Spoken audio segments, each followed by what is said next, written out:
ഉബുണ്ടുവിൽ Google Chrome install ചെയ്യുന്നത് എങ്ങനെയെന്ന് നോക്കാം. ഔദ്യോഗിക വെബ്സൈറ്റ് സന്ദർശിക്കുക. ഇൻസ്റ്റാളേഷൻ ഫയൽ ഡൗൺലോഡ് ചെയ്യാം.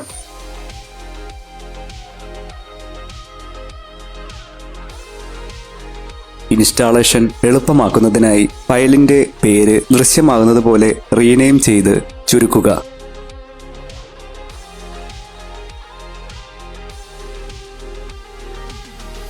ടെർമിനൽ ഓപ്പൺ ചെയ്ത് കമാൻഡുകൾ നൽകാം.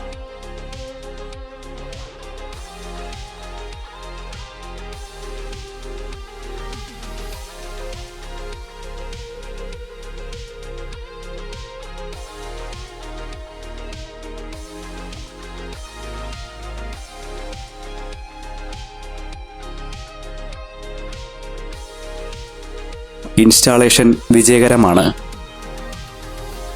മെനുവിൽ നിന്നും ആപ്ലിക്കേഷൻ കണ്ടെത്തുക.